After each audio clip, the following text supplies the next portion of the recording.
I really do get fucking tired of this goddamn notification system for Google Hangouts.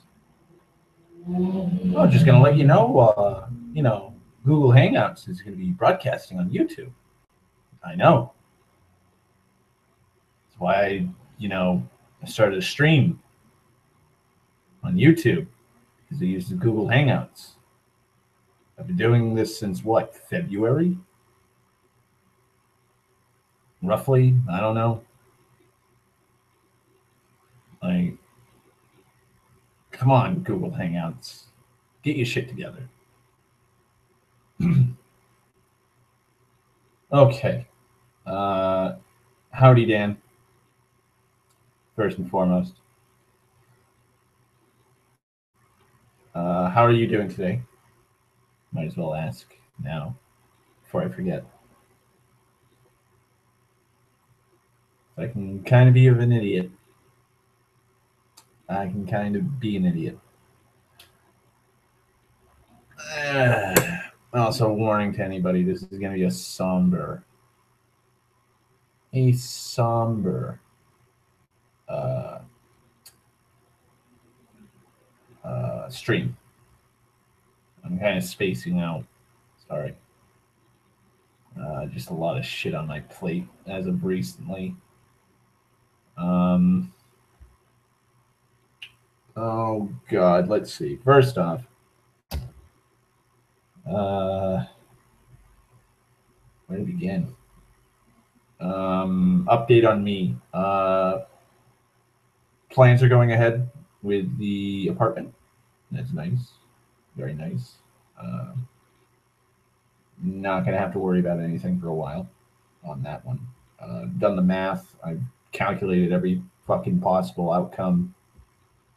And yeah, all I have to do is furnish the apartment, and I'm golden. Plus, get the internet, cable. That's about it. Because the place is $600 a month plus utilities included, so that's pretty neat. That is pretty neat. Not gonna really have to worry about a whole lot. So there you go. Feast starts tomorrow, which means Friday morning is when we're gonna start working on clearing it out and stuff. Not looking forward to that at all.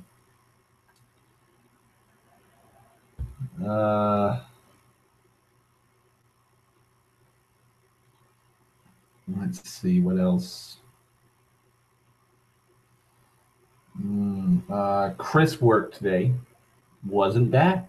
He was quiet the whole day. Oh boy. Felt a trickle in my elbow. It was bleeding. Pretty laid back day today actually for work. I mean, not much I can really talk about when it comes to work. Let's see. There we go. Depressed, tired, thinking of throwing in the towel when it comes to YouTube. You? Depressed, tired, thinking of throwing the towel in when it comes to my ex. So we're pretty close. We're pretty close, Dan, when it comes to our moods. Just one thing off. We're one thing off each. But yeah, this last week has just been stressful, emotionally, mentally. Yeah, I'm trying to think of the other word. Personally, I mean, it's kind of a given though, because it's shit that's happening with me, so should be personal. Why else would I care if it's not personal? You know. Let's see, things to talk about, because I wrote down the topics just in case, because sometimes I'll forget the topics. And just, I'd say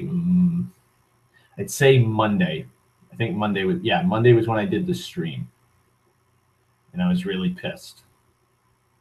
That is also caused by the fact that I got into an argument with a special somebody that morning, which is I wouldn't even really consider it morning. It was around midnight when I got onto the call and had this argument, but I was pissed.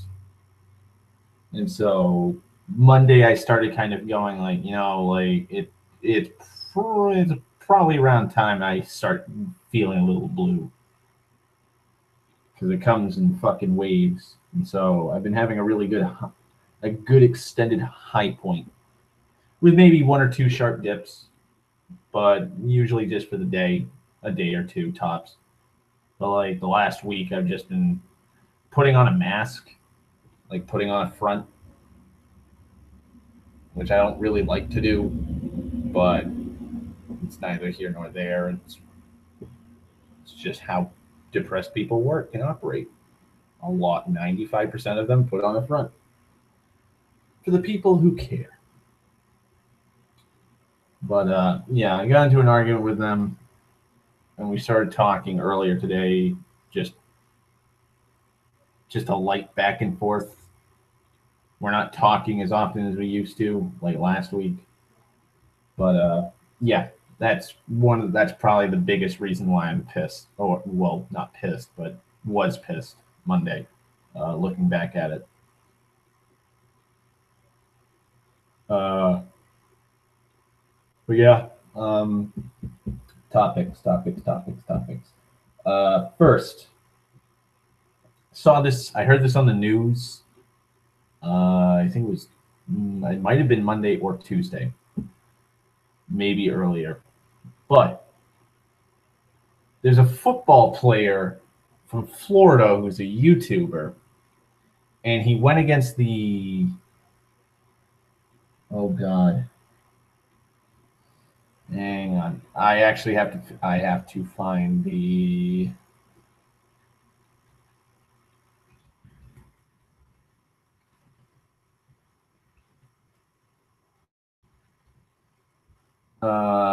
NCAA. The NCAA, which, if I remember correctly, is the National Club Football Association, or National College. No. The National College American. No. Oh God, I forget what NCAA stands for. Give me a second. The National Collegiate of Athletic Association, or NCAA, which is a nonprofit association which regulates athletes from across like colleges and stuff. So this YouTuber was tied to the NCAA. Football player. He had a $100,000 scholarship per year because of how good at football he was. He had a sports scholarship, and so he was doing, I think, economics. He was taking classes in economics and marketing because I guess he wants to go into business. But yeah, he was doing YouTube videos talking and showing off football. And apparently, by the laws or regulations of the NCAA, that's a violation and would mean that he would be revoked of his scholarship because he can't promote himself while he's in the NCAA. So he got pissed off and he tried fighting it, and there's a lot of backlash. And so the University of Florida or some shit like that fucking sided with him and were like, can you find a middle ground? And so the NCAA was like, all right, fine. Here's the deal. He can monetize his YouTube videos. We don't care. But if it involves anything athletic, anything about football, him talking to people, him teaching people how to play football, that's where we draw the line. Other than that, it's fine, and we'll continue to allow him to have his scholarship. Pretty good deal, don't you think? Like, I think he's only making like 100,000 views per video, like the median. Sometimes it's less, sometimes it's more, depending on like the topic or the tags he's put in the video. But he's not making that much money off of YouTube, so he shouldn't really worry about making money on YouTube. So he said, "Fuck that, fuck the deal," and he said, "I'm just going to be a YouTuber." And they took his $100,000 scholarship, and now he's made a GoFundMe page asking his fans to donate money to him so that he can continue going to college. And I have no sympathy for him. Like, these rules have been in place for decades. These rules have been in place for decades. And the NCAA isn't really that kind of person that will bend over backwards for a player. And they bent over backwards for him. And he essentially just spit in their face and said, "Yeah, fuck this actual rational. It's me or bust." And they're like, "All right then, fine, bust. Have a nice day. Hope you can afford the sheer amount of money you're gonna have to pay for your college your college tuition." And so, like, oh well, he fucked up. He should have known. Like, this is going to affect my life. This is going to affect me for the rest of my life. If I choose to be a YouTuber, I could kick the bucket. I could, I could lose my position. I could lose everything because I'm a YouTuber. There could be a chance where the quote unquote adpocalypse just completely destroys me. I could just lose, my following. There could be, like, I don't even know how many subscribers he has, but they could just finally just start growing tired of him and stop watching, and his viewership will just slowly degrade. Like, YouTube money, making money on YouTube is a finite, lucky shot. That's the thing. A lot of people don't understand that when you go onto YouTube, you shouldn't go onto YouTube to make money. You should go onto YouTube to make a platform, to get your brand or your name or your opinions or your like ideology out there. Cultivate an audience that will actually want to see more of you, that'll want to hear what you're speaking or talking about, or watch what you do. Enjoy, like, they want to be entertained. And it's a very finite and fickle site. That's why I don't care I get 30 fucking views per video. I really don't care. I honestly don't give a fuck. I'm saying it because at least I know 30 fucking people on the internet, well, practically 26 to 25 random fucking people on the internet are like, "Hey, this guy's talking about stuff. I really like what he's talking about. I like listening to him." And that's it. Doesn't bother me one bit. Makes me feel good inside that at least 30 people are willing to fucking sit through it, like 2-3 hour fucking stream of me just rambling.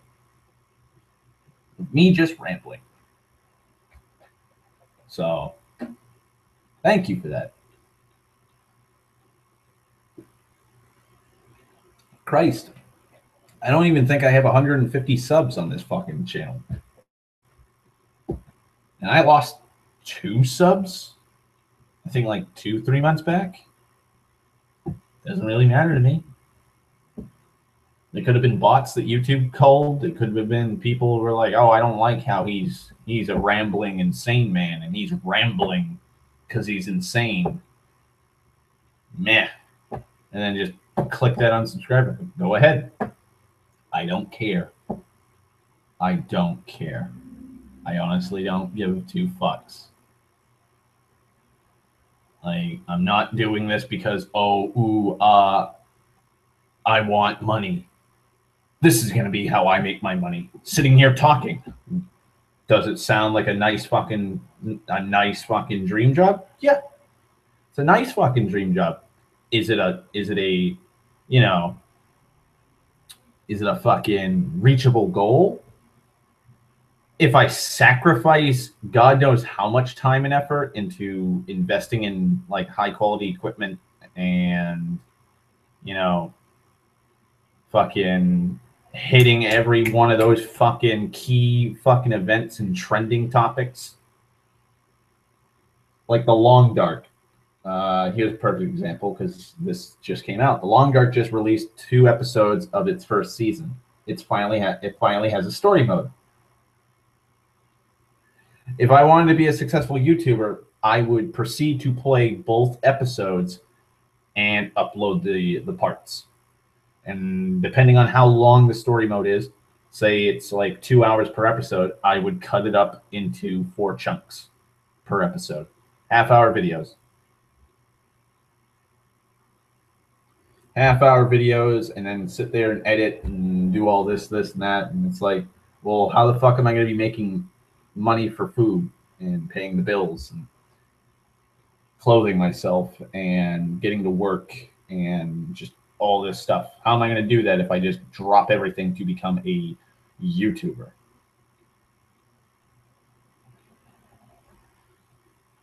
Like, it's a one in a million shot.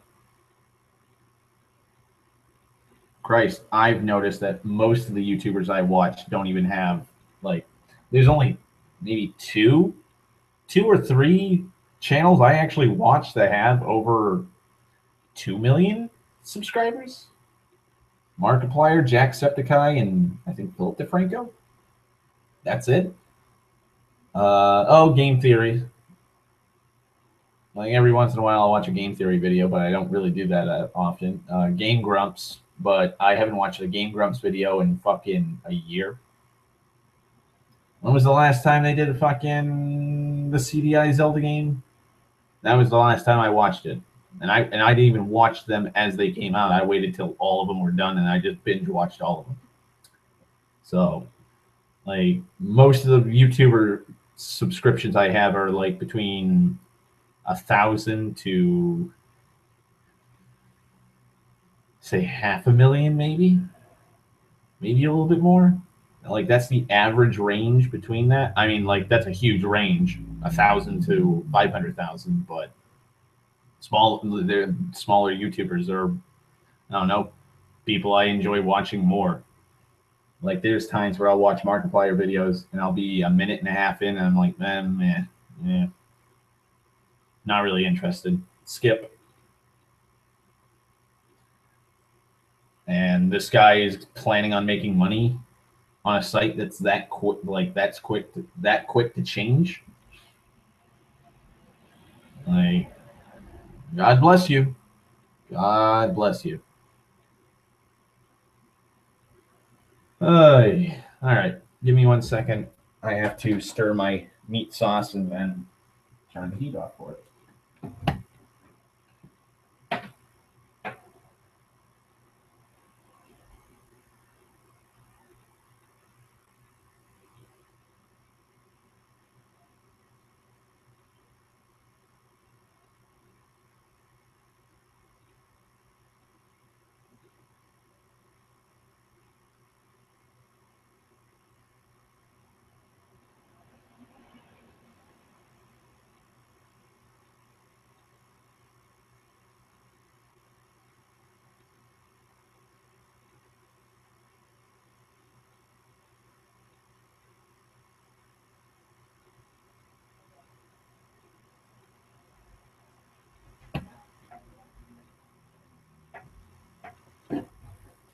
All right.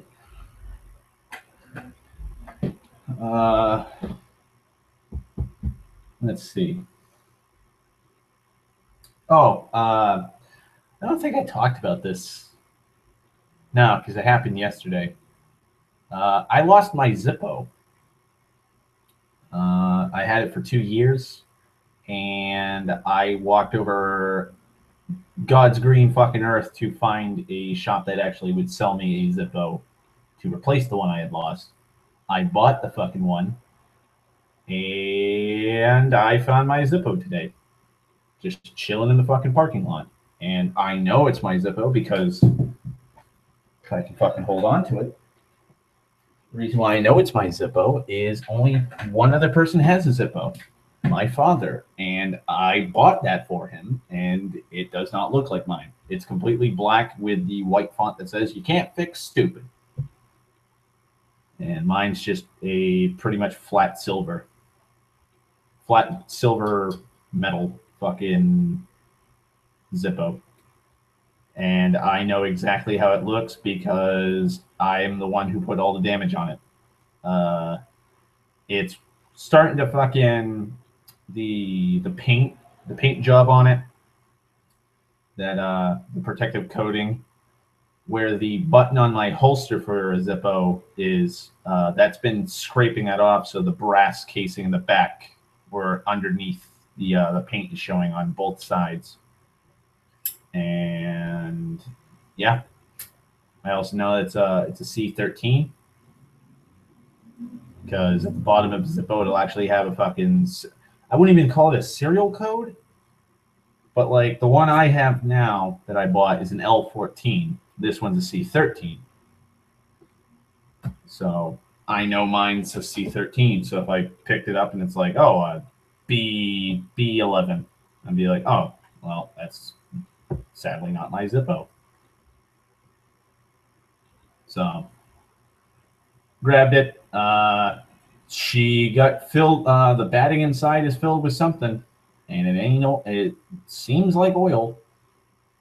Seems like oil or mixed gas, because it should not be that fucking that black.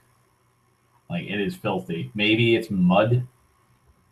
Like, somebody was cleaning the fucking power washers. Somebody was using a power washer on one of the fucking sweepers, and the water was trickling down because it was laying in the parking lot. It just happened to be in the path of the water when it was rushing down, and so it got filthy. I don't know. Doesn't. I'm telling you, Zippos are like a Kalashnikov, because it lit up as soon as I grabbed it, and it had been sitting out there for a day. And she probably got some wear and tear on her last night just from fucking the dew, the temperature change, because the temperature will affect the lighter fluid inside. And if she did get wet inside, I don't know what changed the batting on the inside, but if that was the case, then she still lights.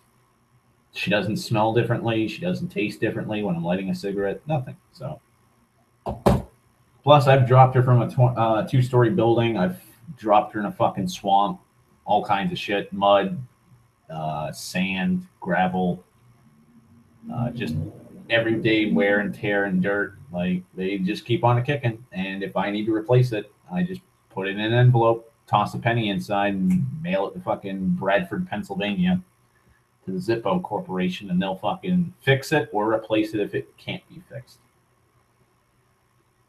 Good on you, Zippo. Um, Also, speaking of colleges, because this is something that was annoying me, the College of Iowa, they have a newspaper, as most colleges do. Apparently, one of the columnists thought that intelligence is a privilege.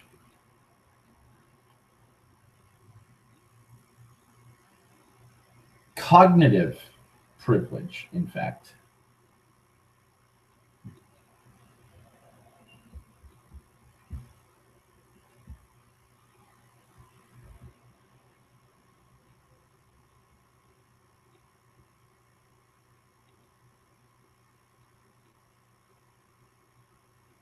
absolutely insane.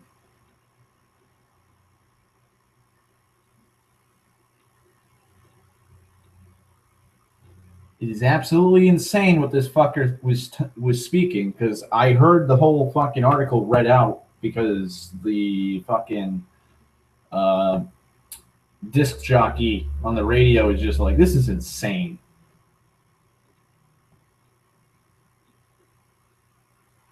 Because what the guy essentially states is, like white privilege, we don't have we don't have control over like being born with it. Like, I was born white. So, like, if I was born highly intelligent, well, now I'm cognitive privilege. I have cognitive privilege because I was just born smarter than some people. Like, because I guess from what he was spouting, he was like, "Oh well, the only way to succeed in life is to have a really good intelligence, and like that's our society now, and so like." Like, there's like opportunities are just disappearing because they want intelligent people. It's cognitive privilege.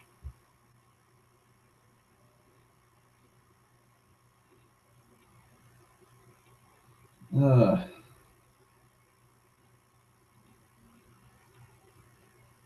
it's like, I don't know. It's just he's so smug about it. That's probably the biggest thing that pisses me off about a lot of these privilege things. A lot of these privilege things is how smug they are. Like the intelligence thing, like the cognitive privilege. Like, if I remember correctly, he's like, "Oh, well, you got a benefit that you absolutely did nothing to earn." And it's like, okay. Like, I was born genetically predisposed to have a higher intelligence than you. How is that my fucking fault? And why should I feel ashamed that I was genetically given a gift? What about the people who are genetically predisposed to be great artists, great musicians, great singers, mechanics? What if you have an intelligence that's only specific to a certain thing? That there is such a thing as that asshole. Like, my cousin Ryan is incredibly intelligent, only when it comes to mechanical work. He is a fucking genius when it comes to mechanics. Like, when he does mechanical work, fixing cars, trucks, rebuilding engines, disassembling fucking things, he can do it all. He can do it all, and he'll tell you, these are the parts I'm going to need, these are the tools I'm going to need, and he'll just sit there and he'll do it. And he didn't have to go to school to know how to do it. He just, through trial and error, he was like, wow, I'm really good at building and fixing things. How is that a privilege? Like, he's not this Einstein genius where he can be like, oh, I just know I just instantly know the theory of relativity, and I completely fully grasp it and I understand it. Here, watch me fucking write out the full equation and then let me show you how I can disprove it. That's not the kind of intelligence he has. What about street smarts and book smarts? There's some people that are really intelligent when it comes to knowing how to talk to people and how to deal with people. They can see and read signs. They can read body language. They can understand how a person is feeling. They could be horribly ignorant when it comes to book smarts. Vice versa. You could have a fucking scientist, a fucking natural geneticist, doesn't know anything about how to get through a fucking city, how to talk to people in the city, how to do anything when it comes to being street smart. None of it. They can be completely fucking vacant upstairs when it comes to that shit. How's that privilege? How is that privilege? Like, I was born predisposed to have a fairly good grasp of art. I can play instruments. I know how to play guitar. I know how to play bass. I can keep a beat when I play drums. It's been quite a few years. I'm really fucking rusty, but I'm sure if I put a little bit of practice into it and get back into the rhythm, I could probably play those instruments again. And I'm fairly decent when it comes to drawing, a lot better than most of my family. So what? I'm privileged because I can draw better? How does that show? Like, how does my skill that I was just born with, this talent that I was born with, how does that make me privileged in society? Not everybody who has a talent is going to be able to, exploit and actually earn something from that talent. I was growing up wanting to be a fucking comic book artist, working in Marvel, drawing comics of my favorite comic book characters. It's a pretty harsh and incredibly fucking minute market.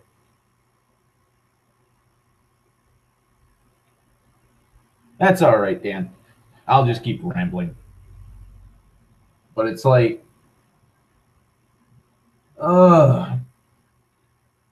it just makes no sense. Like, it just makes no sense. I cannot feasibly just jump into a fucking market because I know how to draw really good. You need contacts. You need to know. You need contacts. You need context. You need to know how the market is working. You need to know the trends. It's just like YouTube. See you, Dan, and I hope you sleep well. But it's just like YouTube. It's luck. Most often, or more often than not, it's luck-based. Unless you're really working towards a goal and you have that fucking set in stone in your goddamn fucking head from day one of what you want, it's probably just going to be luck. It's probably just going to be luck.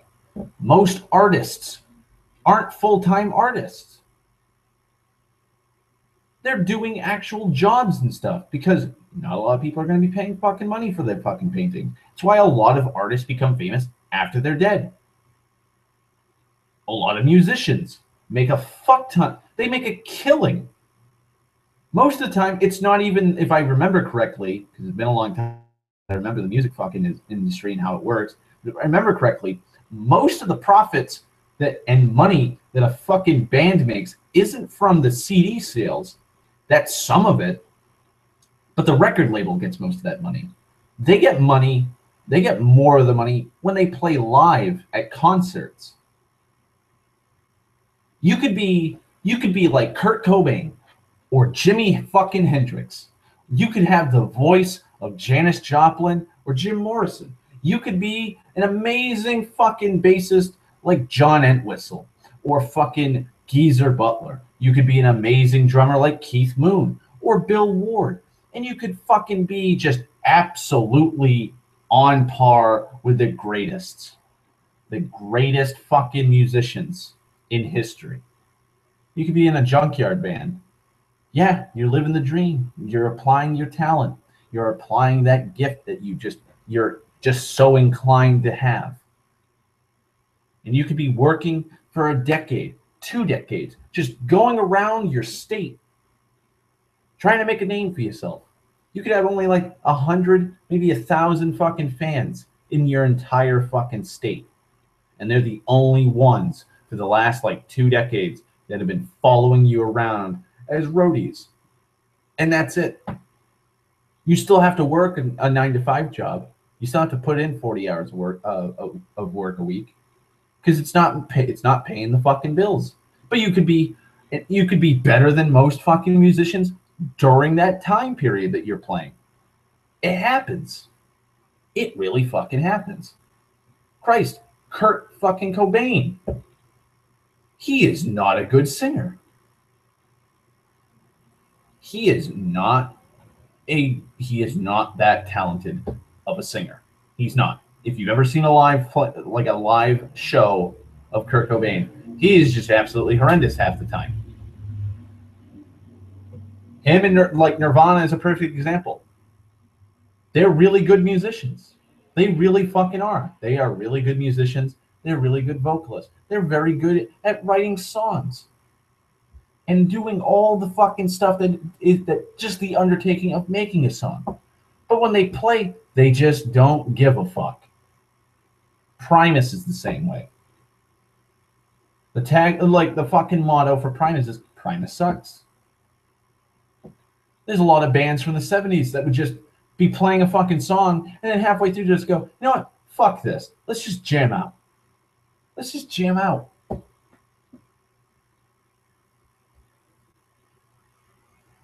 It happens. It fucking happens. How is it a privilege? What about a person that's fucking book smart, wants to be, okay, say you have somebody who wants to be a chemist. You have somebody that wants to be a chemist or a molecular bioengineer. You want to do something like that. And you just have a talent.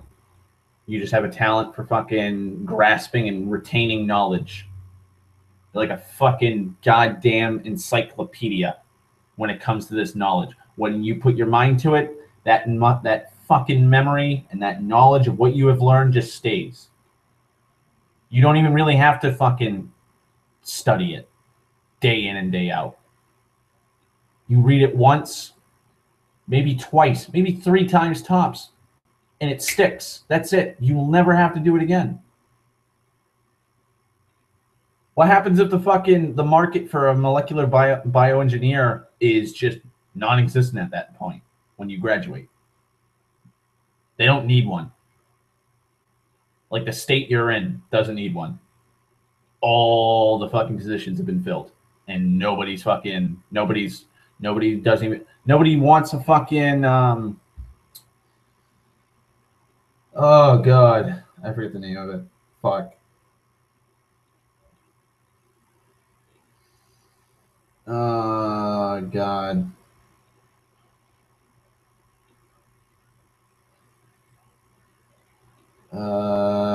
Give me a second. I'm gonna have to look it up because I cannot for the life of me remember it.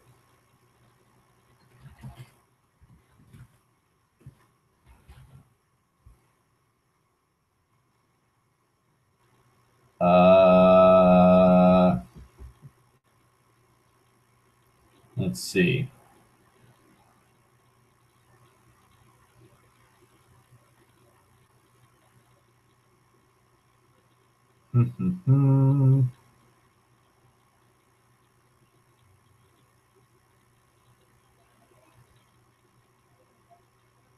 God damn it.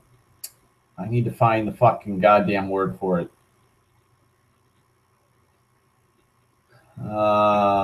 Fuck me.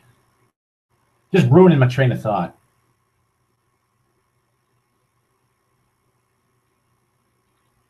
Intern. Son of a bitch. An intern. Like, say every fucking division just does not have an opening for an intern. Don't even have that. What now? What now?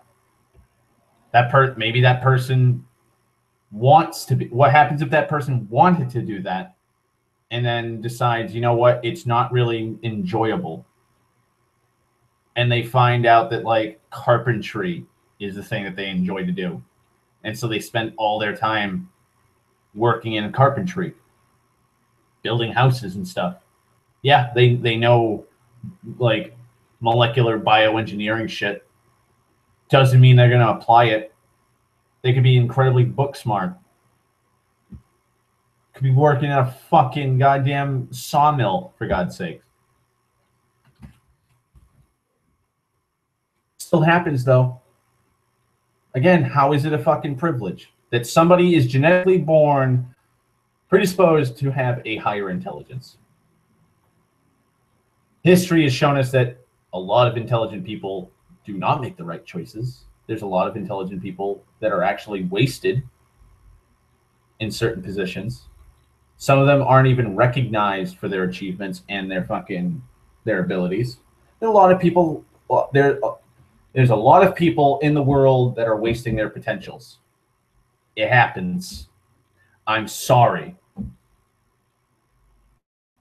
Like this is almost as asinine as some people I've met and talked to who piss and moan that I can draw better than them. And I'll tell them, practice makes fucking perfect. Just because I'm talented at art does not mean that I just, didn't have to fucking work at it. Like I don't understand this whole, oh, you're better at drawing than me. You just have a knack for drawing. Like, I can't believe you have this knack for drawing and, you're better than me. That's privilege. You're privileged. It's like, no, I'm not fucking privileged. Yeah, I just have a knack for drawing. I'm always drawing. It's enjoyable for me. So, like, if you went back in time and you saw, like, my earliest fucking art, I wasn't drawing a fucking Mona Lisa or the Sistine Chapel when I was, like, 8 months old. Christ, my father still has the first thing I ever fucking quote-unquote drew/painted. It's a fucking rock with splotches of blue, yellow, green, and red paint all over it. And it's not even fully colored. I just took a fucking paintbrush and just started smearing colors on it, and I thought, this is beautiful. This is amazing. Here you go, Dad. Made it for you. I got a finger painting of me drawing New York City. It's just 3 fucking square buildings with a bunch of little lines everywhere for windows and a big fuck off antenna for the fucking Empire State Building. And then just green smudged everywhere because grass. And the buildings are fucking like baby blue. That's it. Like, I'm not this fucking amazing virtuoso with art. I have a talent and a knack for it. But it took me a lot of years and a lot of trial and error to get where I am.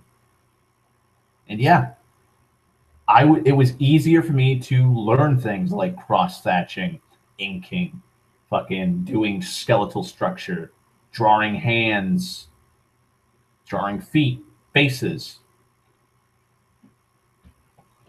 drawing with charcoal, drawing not Crayola, drawing with pastels, real pastels, fucking just pencils, markers, pens, colored pencils, crayons. Like, that's all I'm good at. I can't paint worth a damn. I really can't fucking paint to save my life. I can't. I hate watercolors and I hate oil paint. Unless I have to paint like a wall or a house, I'm not painting. I'm not even going to attempt it because I know I'm just not good at that. I'm really good at more fine details, like using a pencil. I honestly consider using a pencil or a pen or a marker vastly more surgical as an art form than using like a paintbrush. A paintbrush to me is totally fucking alien because I cannot fully grasp like when I draw, like, this is how I understand, like, this is how I come to that realization or that fucking opinion. Like, drawing with a pen or a pencil or marker, my whole palm is on the paper or on the desk when I'm working on something. When I'm painting, not only is the paintbrush thinner than what I'm normally used to using and how it's tapered, but I can't put my hand down on anything because I'm going to get fucking paint on my hand and I'm going to smudge what I fucking worked on. So I have to fucking hover my hand. No, sorry. Can't do that. I can't hover my fucking hand over something. I can't. It's just how I am. Am I privileged? If the answer is yes, that's insane. It's absolutely fucking insane.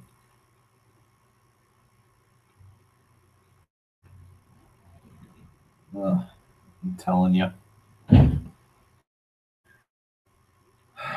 sometimes they go too far with privilege.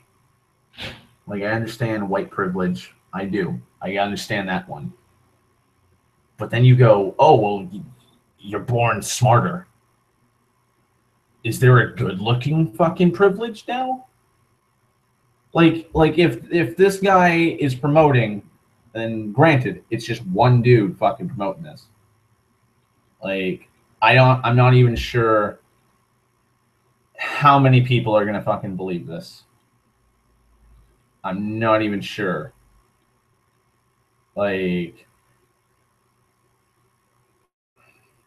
I don't even know. Like, because the internet has the most extreme aspects of like every ideology. Like the triggerings. Like Tumblr is just full of trigger fucking warnings. I've seen one for mayonnaise. Trigger warnings on mayonnaise.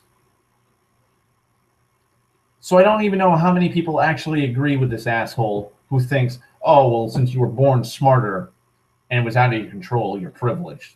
Like, does that mean if you were born good looking, you're privileged? What if you're born ugly? People kind of, like, depends on how ugly you are. There's some people that are so hideous that people actually sympathize and or just empathize with these people. Does that make you privileged? What if you're born just stronger, physically stronger, or have a physical build that's considered attractive or efficient for bodybuilding? What if you're just really good at running? What if you can hold your breath really well and you decide to take up swimming? Does that mean you're privileged?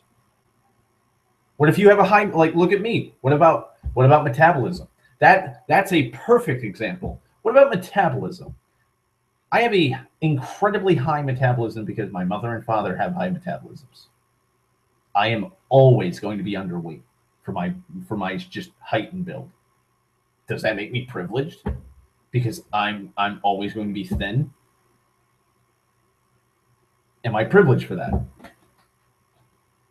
If that's the case, it's just insane. Like, just because I'm thin does not mean I'm fit. That's what a lot of people don't understand when they go, oh, well, you're always fucking thin. You can just eat a whole fucking sheet cake and not gain a pound. Yeah. Okay. Like, I'm not gonna lie. I can eat a 9x9 fucking pan of brownies or gingerbread, or I can eat a double, like a 2-layered cake, frosting and all.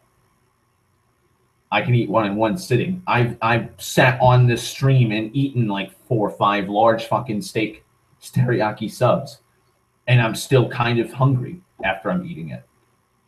Doesn't mean I'm fit. I could be the laziest fucker on the planet and just not do a goddamn thing all day. I could just veg out, come home, or just veg out, grab fucking a whole package of burritos, open it up, eat it, and then just fucking veg out again. What exercise am I getting? I work out every goddamn day. Every goddamn day. Christ, somebody I fucking was talking to, when they saw me, they were like, wow, you filled out. You look a lot better than when the last time I saw you. And it's because I've been working out again. Because for the longest time, I just didn't really need to work out because I wasn't doing anything physically intensive for work. So I kind of just tapered off the work routine.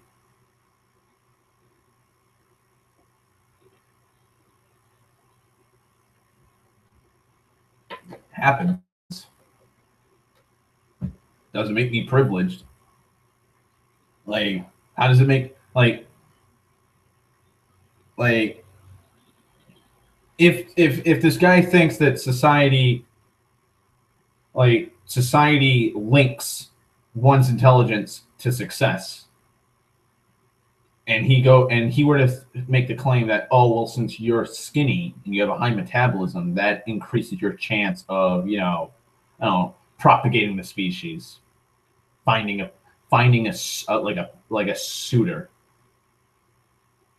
or being just attractive, and like dozens or hundreds or thousands of women just are just uncontrollably attracted to you.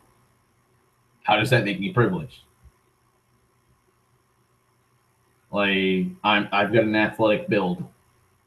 There's women who find my body attractive. Like, how does that make me privileged? Like, because I'm attractive? What about the fact that I'm always going to be underweight and I'm going to be dealing with possible health concerns because I'm underweight? What about the fact that every day I am sitting there just hungry all the time? There's been days where I've just sat home and just shoveled food down my fucking throat to the point that I just did not want to, just like I was just so exhausted from eating. I've eaten 6 pounds of white rice with ground, like 2 or 3 pounds of ground beef slathered on it. I've eaten 2 whole box, like 2 pounds worth of pasta and like 5 pounds of meat sauce with ground beef in it, and chunks of tomatoes, onions, garlic, green and red peppers, and mushrooms, and onions. I've eaten a fucking 10-pound chicken pot pie once in one sitting. And when I'm done, I'm like, wow, that was really good. I could go for fucking dessert because I'm still hungry.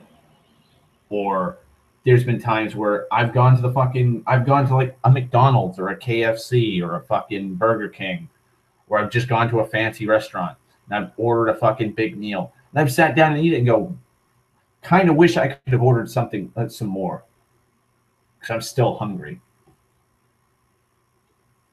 It's because of my metabolism. I always feel hungry. It's why I smoke cigarettes, because smoking cigarettes curbs your hunger. And granted, it also is a good stress reliever, because whenever I'm stressed, I smoke cigarettes. I work out and my fucking stomach's growling, and it's like, yeah, I know, like you're fucking hungry, stomach. I get it. I can't feed you right now. I'm kind of in the middle of fucking my workout routine. I don't go to work with a lunch, because I know if I sit down and eat a lunch, I'm going to sit there and go, wow, I'm fucking starving. It'll just kick my hunger into overdrive, because now I've just taken a sharp pointed fucking stick and jabbed it into the eye of the fucking beast.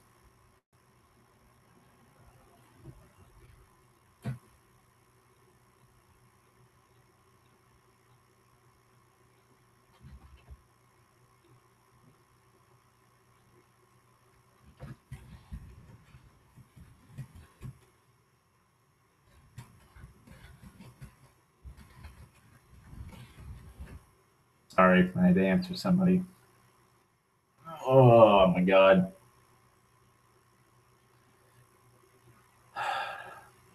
This is just a fucking stupid fucking thing. It really is. Like, we've come as a society to the point where it's like, oh, well, since, you're smarter than me, you should feel ashamed for it.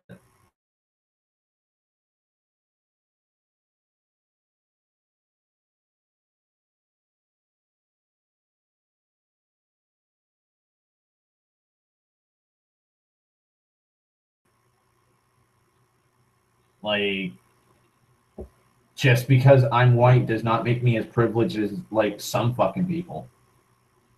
I'm a middle-class American, white American. Am I going to be able, like, if I get arrested for shooting somebody, am I going to honestly really go to jail? Less likely go to jail? Probably not. Perfect. Like, my brother got 6 years in prison. 2 6-year terms in prison. First offense. He's white. Has no record in the state that he's in, which is Missouri. Got 12 years. You got to serve 2 consecutive 6-year sentences.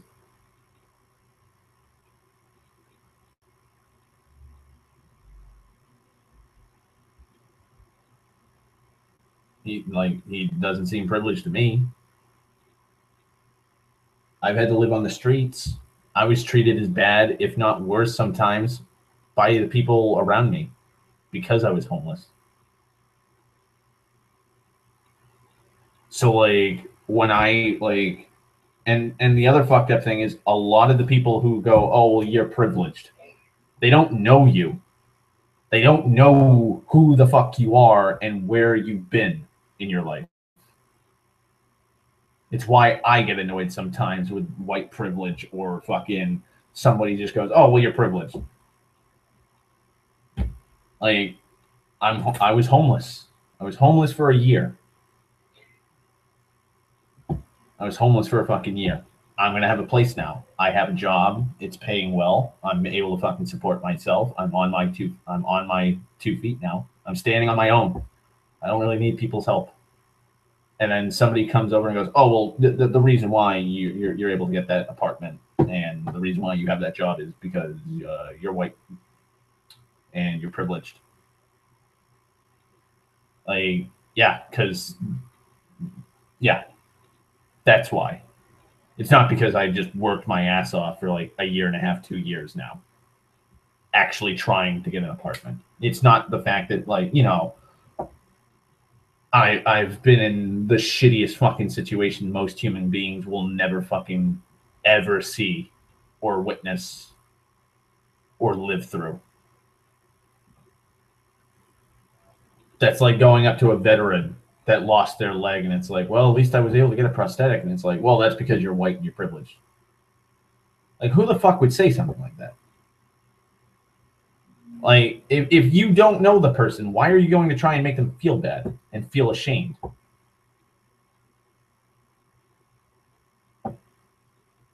Like, what have I done to deserve like that kind of attack? Honestly, what have I done? I'm part of blue collar America. I do manual labor. I was a commercial fisherman for fucking, oh Christ, 7 years.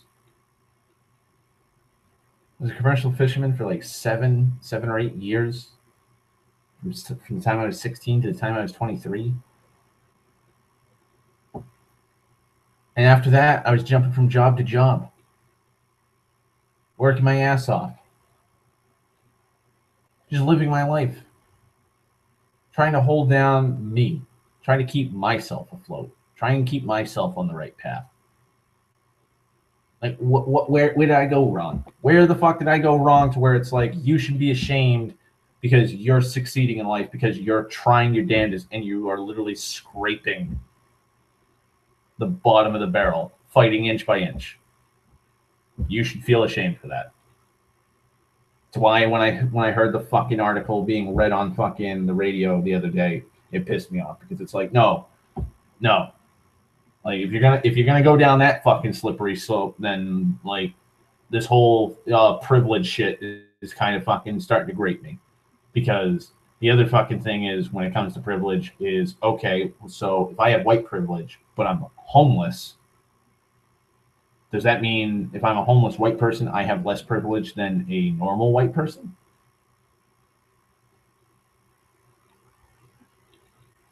If I have a mental illness like schizophrenia or bipolar disorder, that makes me less privileged than a normal white person because that's taboo and it's ostracized. People look down upon people that have mental illnesses. So, all right, so I was horribly depressed. I had fucking clinical depression, still have clinical depression, and I was homeless. So that means that I wasn't as privileged as as like a normal white person by that definition, by the people who set these gauges for fucking privilege.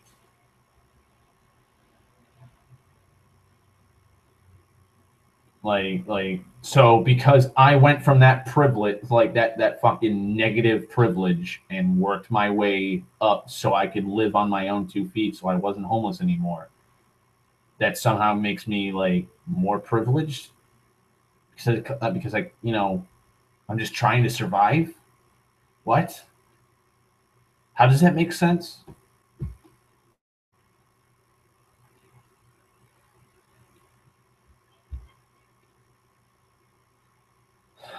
right? It just doesn't make any sense. It does not make a lick of fucking sense that you would just make someone feel that. That just makes no fucking sense to me.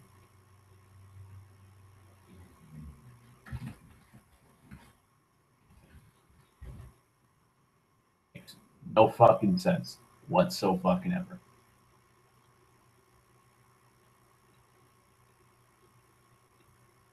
Really doesn't.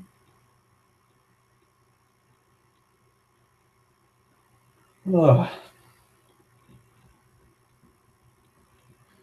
All right. Give me a second because I'm going to grab something to eat and grab something to drink because I am quite parched. And I'll come back and I'll rant about the other topics I have.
Also, welcome, Sten. You're just in time. I've only talked about 2 of the 4 topics I listed down. And I have a 5th one that I really need to talk about, but I don't want to get yelled at for talking about it. So I'm just going to try to avoid that.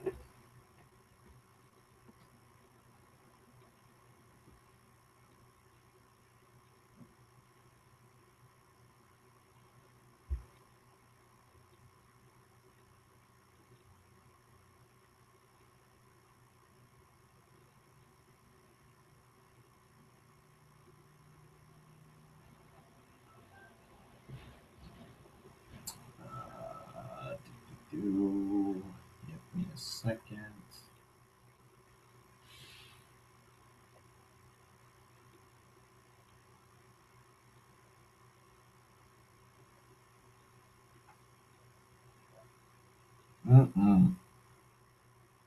Good old food. Good old food. Can't beat it. I haven't eaten all fucking day. Yeah, the thing I had this morning was a blueberry muffin. And I split half that with my father because he didn't have anything for breakfast. So I was like, fuck it. Might as well. Oh, trust me, I will. I gotta bring some of this food that I cooked for my father, so I'll have something extra to eat for lunch. It's chunks of tomato, garlic, green and red peppers, basil, ground beef, and tomato sauce over pasta. I didn't put mushrooms in it because I'm mushrooms for me is kind of I have to be in a mood to have them in a sauce. So I was like, yeah, I'm not in the mood for mushrooms today.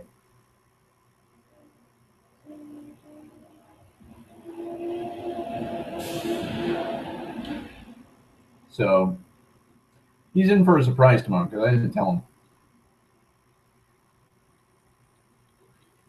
I didn't tell him that I was going to make it. So there's that. Yeah.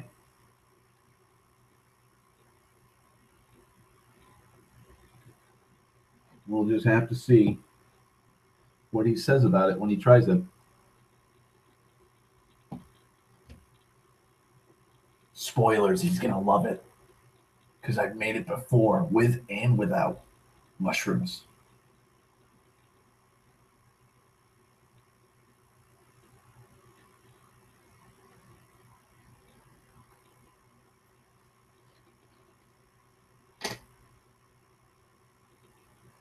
Also, I think I'm doing pretty good for cigarettes because I bought a carton of Lucky Strikes.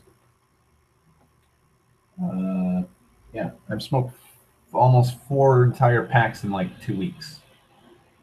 So that's 2 packs a week, which I told my father is usually like I think that's the height of like how much I smoke. Like I can smoke quite a lot, and a lot for me is like I'd say maybe a half pack, 3/4 of a pack, like in a day is too much for me. And usually that happens when I'm depressed and drinking because drinking makes me want to smoke.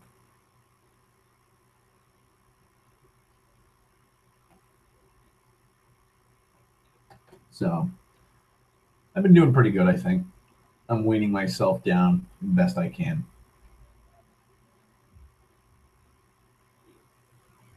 Like this last week has just been stressful, so I've been smoking more. Like I was down to a pack and a half a week.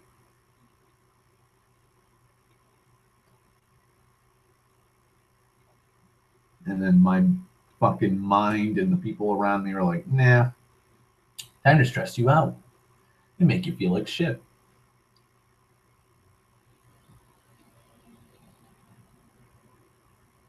So it's like, well, fuck.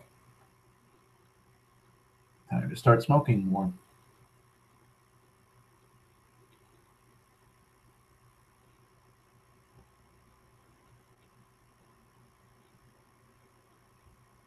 I'll probably get back on that horse and get back to a pack and a half a week.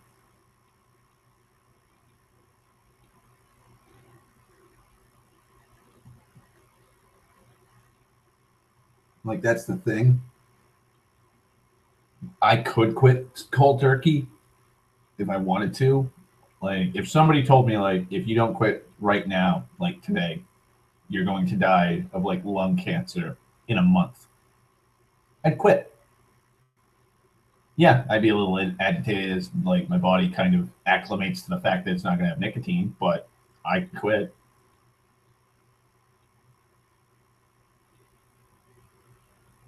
It's going to make me want to eat more because, like I said earlier, smoking curbs my hunger.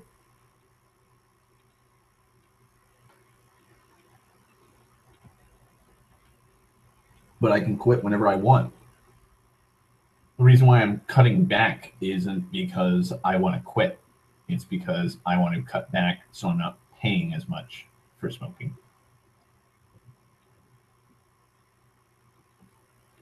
If I cut back and it's like because a pack is like almost $12 now for the cigarettes I smoke, which are Lucky Strikes.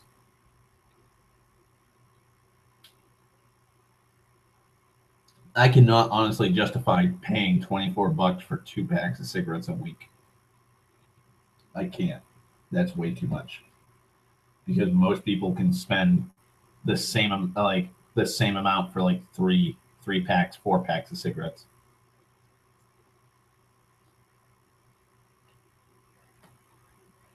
Christ, I dropped like $120 on that carton of cigarettes.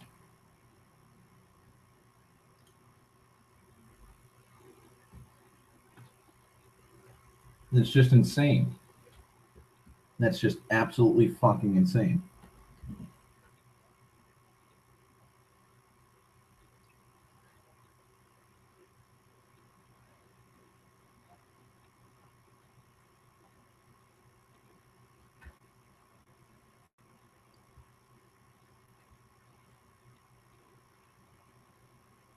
So I'm cutting back. That's it. That's the end of it.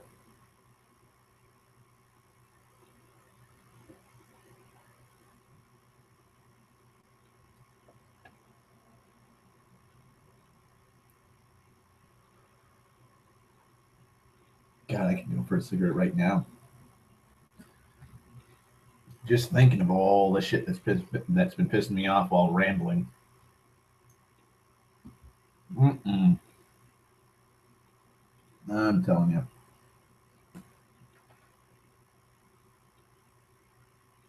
I didn't even go into full detail about the shit that I have to deal with.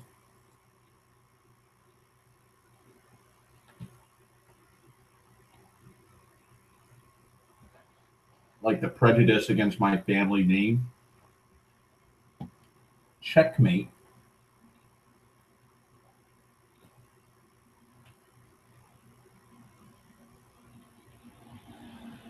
Um, oh, I got an idea. I got something to ramble about. And it's about a YouTuber. Someone that probably not a lot of people that watch me know.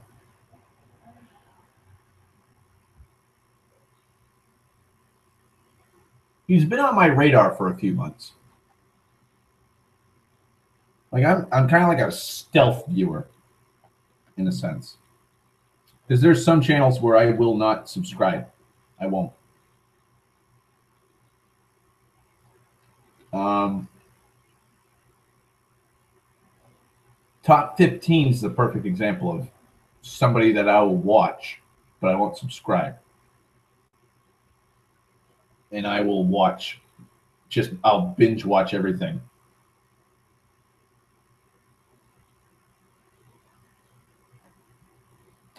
I'll binge watch all their videos or the videos that interest me, and then I'll just go back for like 6 months from not watching them.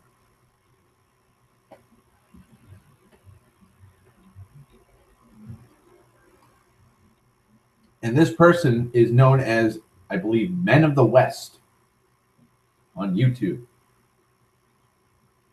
That name should remind you of a certain book series that I've talked incessantly about, that I'm a massive fan of, which is Tolkien. He does Tolkien lore videos where he sits there and talks about certain things like the history of the orcs or what happened to the orcs after the Lord of the Rings, or technically the War of the Ring. Like, whoa, what happened to them? Or what about the 3 Elven rings? What happened to those? What is Gandalf?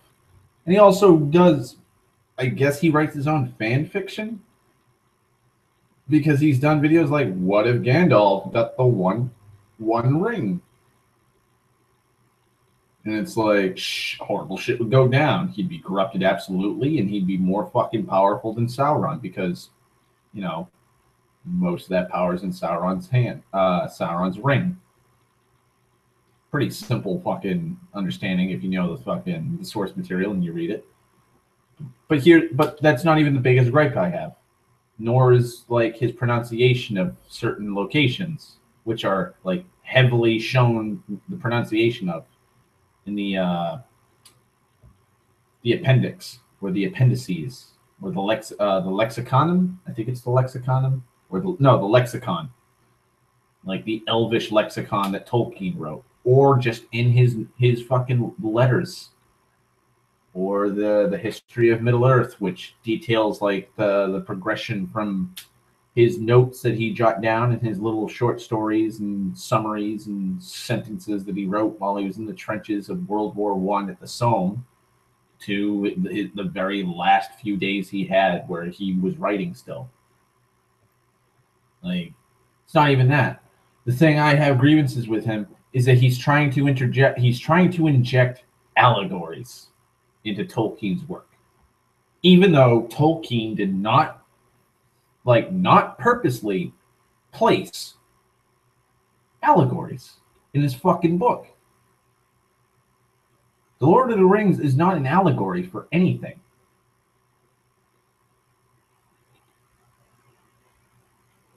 Like, if I'll retract that to one peg. There may be one allegory in the book. One allegory. It's the only allegory I can see because of how Tolkien was.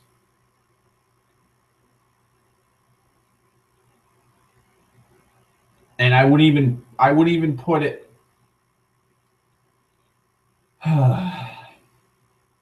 it'd have to be an allegory. It would have to go along the lines of an allegory, which is Tolkien's abhorrent outlook on technology.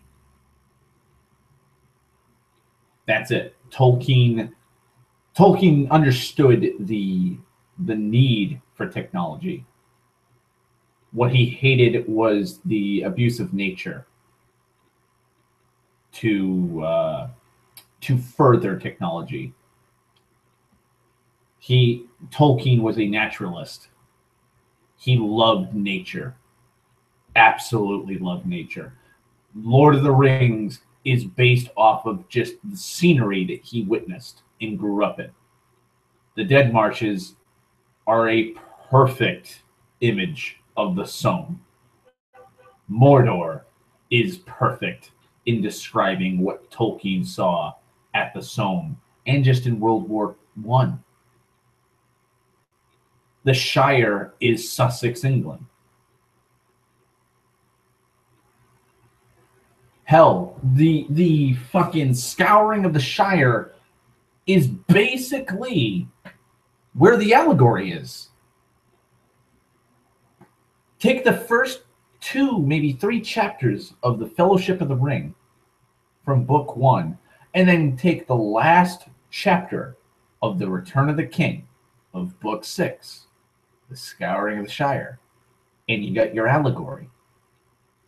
The Shire gets destroyed and industrialized, and the party tree is cut down, the fields of roses and flowers, and just the greenery, the idyllic countryside, the idyllic Sussex countryside is completely barren and stripped of that beauty because Saruman has a mind of metal and gears.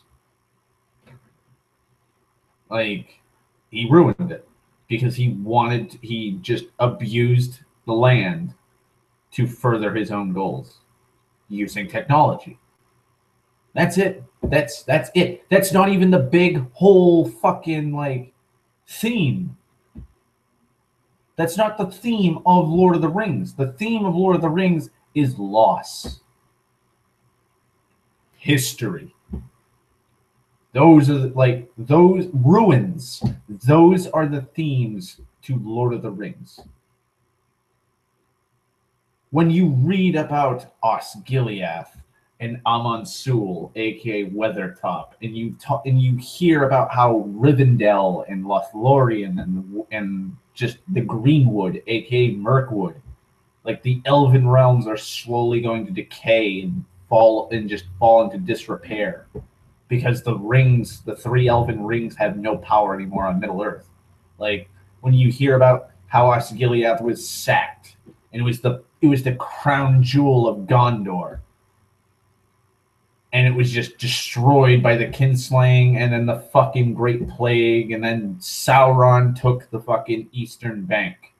When you hear about the ruins of fucking Amon Hen or Helm's Deep, when you hear about the ruins of fucking Minas Morgul or Cirith Ungol, or the fucking just there's so many locations where you feel bad, and it's not even like a bit like I feel depressed. It's more of a bittersweet kind of thing. So it's like, oh, that sucks.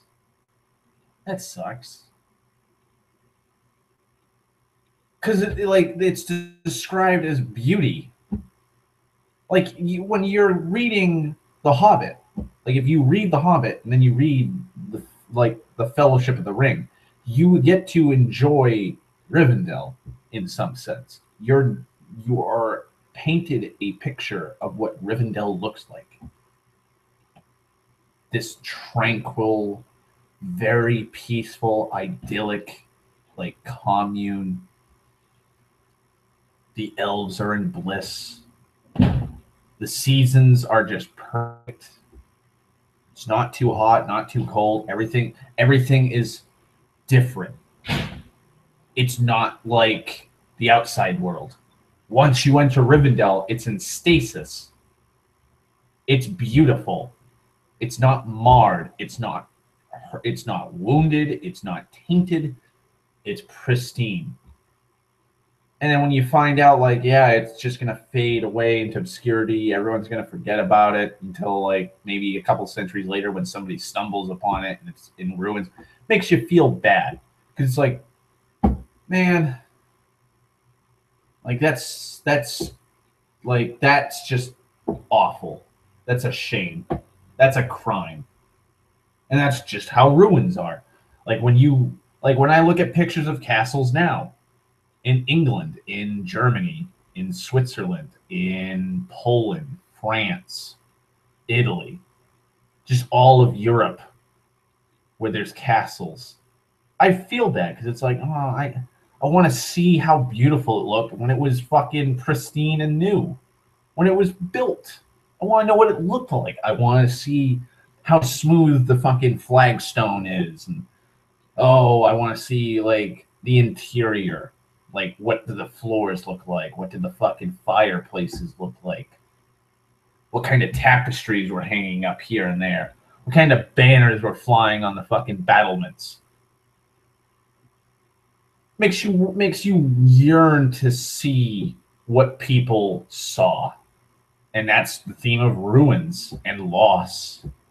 And loss also ties into another thing, which is Tolkien's fucking just scars from the Great War, from his time at the Somme, and just in the trenches in general. If anything, Lord of the Rings is a love letter and a dedication to the men who lost their lives. Because, if anything, the hobbits are basically Tolkien and how Tolkien was. Like, exactly, the loss of innocence. Like, that's perfectly summed up by the hobbits. Frodo hears about all of these events happening with fucking Gollum, the spiders of Mirkwood, the adventures in the Misty Mountains, going to Goblin Town, dealing with a dragon. He hears it all from Bilbo, and he's like, I want to do that.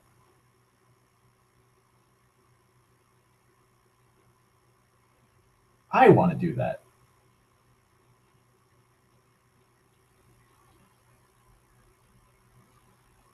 And then it's like, nope, that's not how things are. That is not how things are. And so, like, Frodo slowly realizes, like, yeah, that's like, my adventures are vastly different to fucking Bilbo's adventures. by far. By far. Like, Christ, Merry and Pippin. Merry and Pippin have a very dramatic fucking tonal shift. They become knights. Merry becomes a knight, I believe an esquire of Rohan, if I remember. I believe it's an esquire. And Pippin becomes I believe, a steward.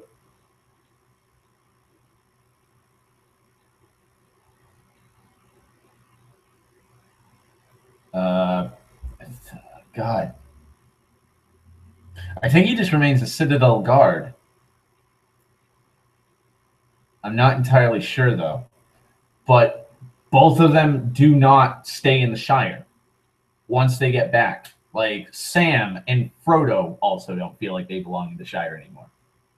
They just they're uneased by the tranquility of the Shire.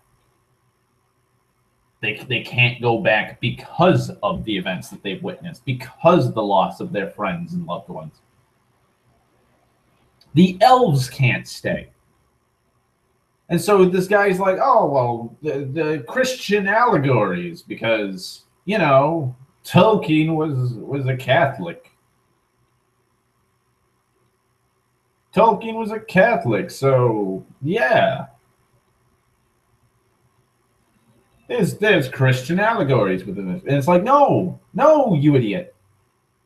If you've read up on Tolkien, you would know that he has written multiple, like, during his life, he wrote multiple letters lambasting anybody who fucking stated shit like that. There was a priest that he actually called a damn fool because they thought that it was a Christian allegory and Sauron was Satan. And fucking oh god, I forget what the guy fucking I forget what the guy fucking the priest referred to the One Ring. I forget what he did, but he was basically like, I think it was like sin. I think he considered the One Ring to be an allegory for like the original sin or some shit like that. And like, there's been people that have stated that like, while Tolkien didn't consciously put it in, Lembas is a special type of whey bread which could be connected to like Christian whey breads or fucking shit like that. Okay, I'll give you that, maybe. Because there's been things like, because when I've written stories and stuff, there's personal things that I've experienced that just kind of just seep into it. Okay, understandable. That's not that's not the moral of the story. That's not the theme. It's not. Stop saying it is. It's almost as bad as the fuckers who sit there and go, "Oh, well, Lord of the Rings is an allegory for World War II." So you see, Sauron is Hitler, and the orcs are the Nazis. Why else would they wear black and red? The Nazis wear black and red. Oh, and the One Ring. The One Ring. It's the atomic bomb.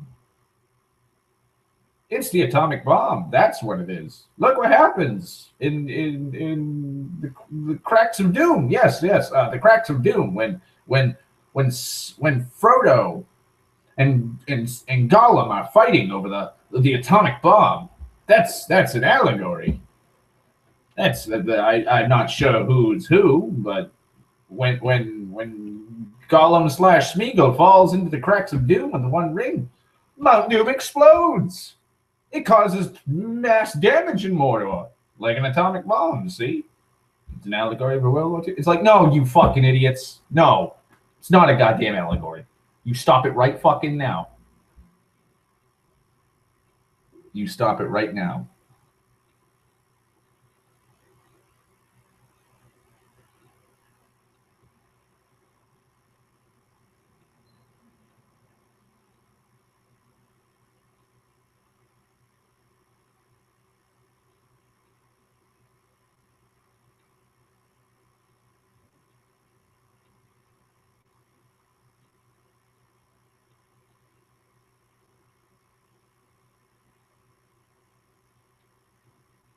Give me a second.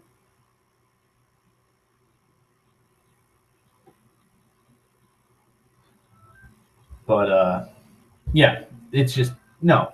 It's not an allegory for World War II. It's not a fucking allegory for Christian morals. It's none of that. If you see it, or if you are going into this book believing or expecting it, then you're going to see it.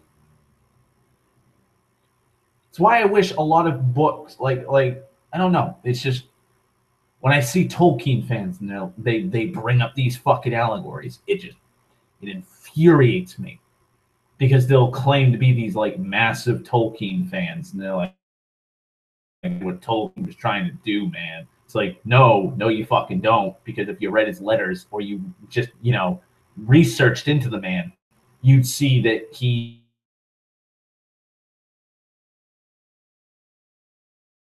C.S. Lewis that wrote the Narnia Chronicles. I think it's C.S. Lewis. C.S. Lewis.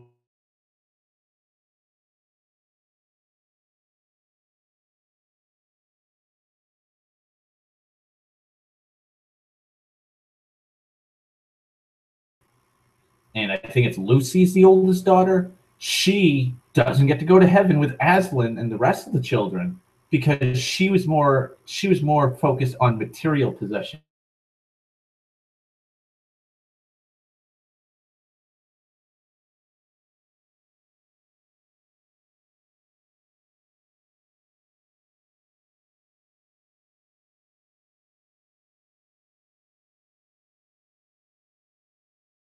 Lucy helped you in like the first 3-4 books, and you're just gonna treat her like that?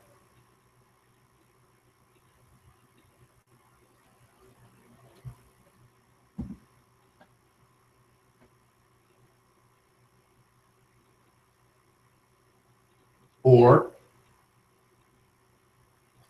it may have been that she lost faith, or like fucking Lewis was trying to cover it up by saying like, oh, she lost her imagination, and that's why she can't come to Valhalla, aka heaven, aka Avalon. And it's like, no, no, because she did a lot of shit in the first few books. Aslan, you son of a bitch.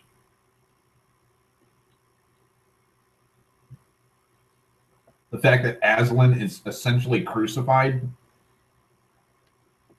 like, I think it's also in Lewis's books. Dwarves are more of a racist stereotype of Jews than Tolkien's. Like, Tolkien wasn't trying to insult or show like racist agendas with the dwarves. In fact, he was highly esteemed when it came to the Yiddish culture or the Hebrew cultures. Or, as I believe Tolkien said, the Middle Eastern cultures. Tolkien was a scholar and a linguist. He loved history and he loved languages. Oh God, I'm bringing it back up. Oh no, he had a privilege. He was linguistically privileged, because when he was a child, he would create his own languages on the fly. He would write down words, and he would go everywhere finding everything he can and thinking of a word and how to pronounce it so that he could make a full vocabulary. And he became an Oxford professor of linguistics and ancient history. And he fell in love with the languages of the Middle East and I believe North Africa, fucking Western and Eastern Europe, I believe Western Asia, aka like Russia and stuff, and Scandinavia, along with his fucking homeland, which is the Britain or Great Britain. He loved the Icelandic sagas. He loved the Nordic sagas. He loved the Grecian odysseys and epics. He loved the Arthurian legend. Beowulf. Like, he fell in love with it, and he wanted to fucking take all this lore, all of these ideas, all of these mythologies, and cram them into his own. He didn't have an agenda. He just wanted, like, I'm sorry, he did have an agenda. He wanted to make an epic for his country because they lost their epic after the Normans. Because the Anglo-Saxons' history was essentially just wiped clean. And so we've been relearning a lot of Anglo-Saxon knowledge, or what we know of the Saxons. So he was like, fuck it, I'm going to make an epic for my country. And he did. Lewis was more like, I'm going to fucking make a Christian allegory book. And I'm going to have a giant fucking talking lion and a white witch, and I'm going to have weird racist dwarves, and there's going to be Atlanteans, and I'm going to base them off of Numenor from Tolkien shit, because Tolkien's kind of pretty cool when it comes to, like, you know, making historical things. And I'm going to have, like, two sons of Adam and 2 daughters of Eve, because that's not fucking beating the reader over the head.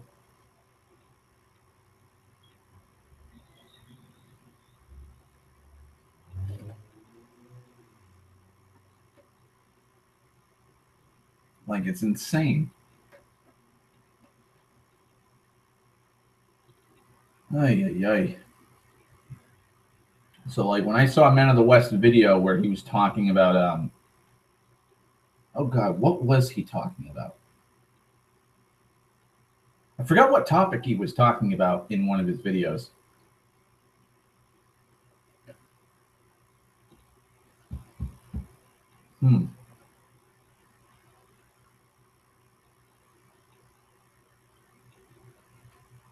I'm not entirely sure. I do know it was one of his videos where he was talking about it. That's fine. If you like The Lion, the Witch, and the Wardrobe, that is completely fine. If I remember correctly, the old man who owns the wardrobe is supposed to be Tolkien.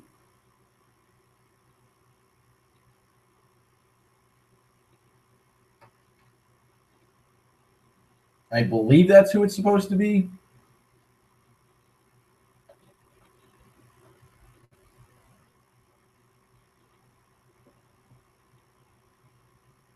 Just like I believe in Tolkien's book, Treebeard is supposed to be an allegory for C.S. Lewis.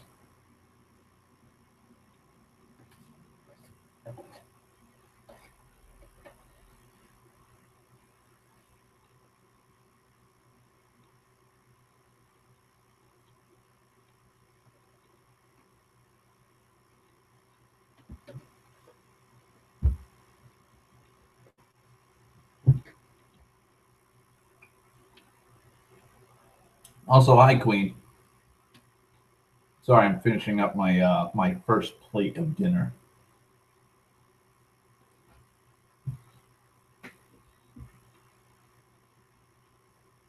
Oy vey.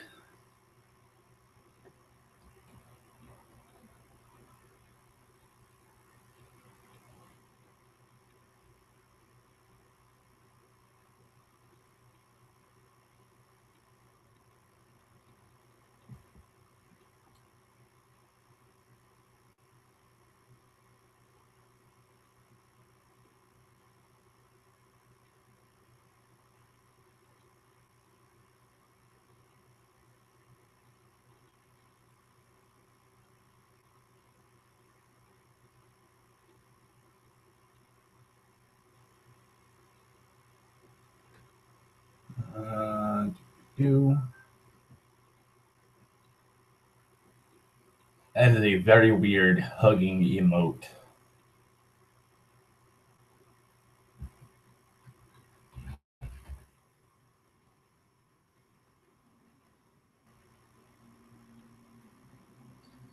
Give me a second.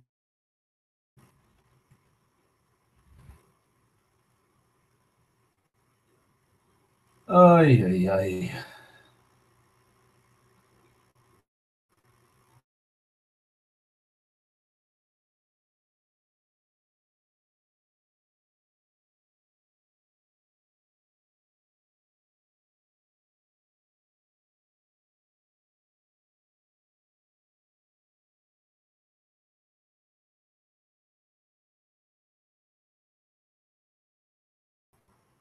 And emote icon, please. Of course you're not going to, you son of a bitch.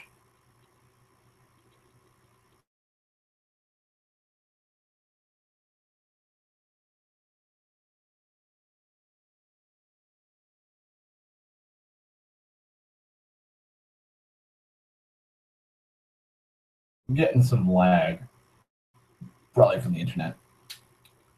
So,